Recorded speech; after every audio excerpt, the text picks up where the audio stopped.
کتاب مقدس میں لکھا ہے، اور پہلے یہ جان لو کہ کتاب مقدس کی نبوت کی بات کی تعویل کسی کے ذاتی اختیار پر موقوف نہیں، چونکہ نبوت کی کوئی بات آدمی کی خواہش سے کبھی نہیں ہوئی، بلکہ آدمی روح القدس کی تحریک کے سبب سے خدا کی طرف سے بولتے تھے۔ اس کا مطلب جتنے بھی عہد عتیق کے انبیاء ہیں وہ روح القدس کی تحریک سے بولتے تھے اور روح القدس کی تحریک سے لکھتے تھے۔ جب آپ عہد عتیق کی بات کرتے ہیں، پرانے عہد نامے کی بات کرتے ہیں، شریعت موسوی کی بات کرتے ہیں، تورات یا تورات کی بات کرتے ہیں، صحائف الانبیاء یا نبیوں کی کتابوں کی بات کرتے ہیں، یا انبیاء مرسلین یا پیغمبران دین کی بات کرتے ہیں، تو بائبل مقدس میں لکھا ہے، اور پہلے یہ جان لو کہ کتاب مقدس کی نبوت کی بات کی تعویل انسانوں کے یا انسان کے ذاتی اختیار پر موقوف نہیں، کیونکہ نبوت کی کوئی بات آدمی کی خواہش سے کبھی نہیں ہوئی، بلکہ آدمی روح القدس کی تحریک سے خدا کی طرف سے بولتے تھے۔ سو گویا جب آپ عہد عتیق کو پڑھیں گے تو عہد عتیق میں آپ کو بار بار اس بات کا ذکر ملے گا، خدا تم فرماتا ہے، لشکروں کا خدا فرماتا ہے،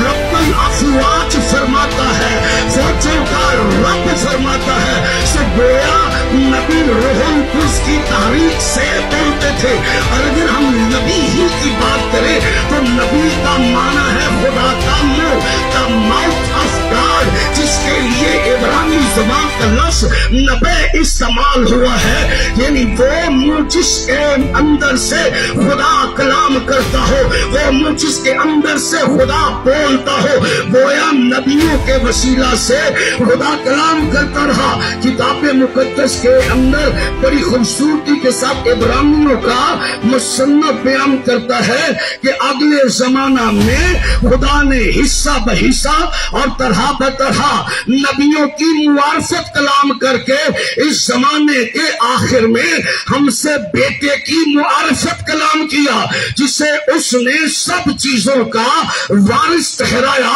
اور جس کے وسیلہ سے اس نے عالم بھی پیدا کیے، اور وہ اس کے جلال کا پرتو اور اس کی ذات کا نقش ہو کر سب چیزوں کو اپنی قدرت کے کلام سے سنبھالتا ہے۔ وہ گناہوں کو دھو کر عالم بالا پر کبریا کی تہنی طرف جا بیٹھا۔ سو جب آپ پرانا عہد نامہ پڑھیں گے تو پرانے عہد نامہ میں پیدائش کی کتاب سے ملاکی کی کتاب تک خدا یسوع مسیح ناصری ابن مریم کے تعلق سے بے شمار پیشین گوئیاں پریڈکشنز آپ کو ملیں گی، جو یسوع مسیح کی آمد اول کے تعلق سے ہیں، آپ کی آمد ثانی کے تعلق سے ہیں، کہ کس طرح آپ ایک کنواری سے پیدا ہوں گے جسے طہرا کہا جاتا ہے، جسے بطولہ کہا جاتا ہے، جسے باکرہ کہا جاتا ہے، جسے خاتون جنت کہا جاتا ہے، جسے افضل نساء کہا جاتا ہے، اور جو سب سے عظیم پاک و پارسا عورت ہے،